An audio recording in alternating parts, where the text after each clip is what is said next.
Friends, ఇలాంటి complicated images Photoshop లో ఎలా క్లీన్ గా కట్ చేయాలో తెలుసుకోవాలనుకుంటే ఈ వీడియో చివరి వరకు తప్పకుండా చూడండి. ఫోటోషాప్ లో ఆల్రెడీ ఫోటో వచ్చేసి ఓపెన్ అయితే చేసేసుకున్నాను. నెక్స్ట్ ఏం చేస్తున్నట్టు క్విక్ సెలెక్షన్ టూల్ ఉంటుంది కదా, క్విక్ సెలెక్షన్ టూల్ తో ఇమేజ్ ని మొత్తం సెలెక్ట్ అయితే చేసేసుకుంటున్నాను.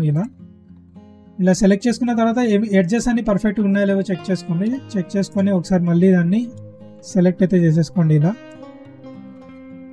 ఓకే, నెక్స్ట్ వచ్చేసి ఇక్కడ మనకు ఒక మాస్క్ అయితే అప్లై అయితే చేయాలన్నమాట. దీని మీద క్లిక్ ఇస్తే మనకు వచ్చేసి మాస్క్ అయితే అప్లై అయిపోతుంది. నెక్స్ట్ వచ్చేసి ఇమేజ్ మీద క్లిక్ అయితే ఇవ్వండి.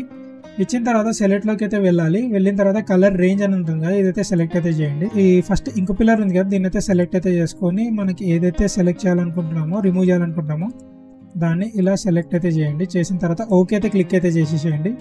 సో మనకి ఇదంతా అవసరం లేదు కాబట్టి దీన్ని అయితే రిమూవ్ అయితే చేయాలి. సో దానికోసం మళ్ళీ నేను వచ్చేసి లాసర్ టూల్ అయితే తీసుకొని ఆల్ట్ పట్టుకొని మొత్తం రిమూవ్ అయితే చేసేస్తున్నాను. అండ్ ఈ ర్యాకెట్కి కూడా మనం వచ్చేసి మొత్తం రిమూవ్ అయితే చేయాలి. సో జూమ్ చేసుకోండి, జూమ్ చేసుకొని నీట్గా రిమూవ్ అయితే చేసేసుకోండి. సో జూమింగ్కి వచ్చేసి Ctrl+ అనమాట షార్ట్ కట్. సో ఇదంతా నేను ఆల్ట్ పట్టుకొని రిమూవ్ చేస్తున్నాను.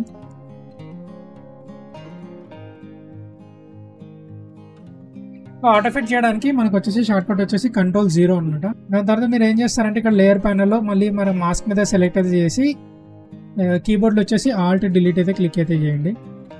అండ్ అయిపోయిన తర్వాత మళ్ళీ నెక్స్ట్ వచ్చేసి Ctrl+D అయితే సెలెక్ట్ అయితే చేయండి. డీసెలెక్ట్ అయితే అయిపోతుంది. ఇంకా దీని మీద మనం వచ్చేసి ఒక సాలిడ్ లేయర్ అయితే యాడ్ అయితే చేద్దాం. దానికోసం లేయర్స్ ప్యానల్లో ఇక్కడ సాలిడ్ కలర్ ఉంటుంది కదా, సెలెక్ట్ అయితే చేసేసి ఒక కలర్ అయితే యాడ్ అయితే చేయండి. దీన్ని కిందికి అయితే తీసుకొని రండి. గైస్ చూసారా, మనకు వచ్చేసి పర్ఫెక్ట్ అయితే కట్ అయితే ఉంది. కలర్ అయితే చేంజెస్ చేసి చూపిస్తాను.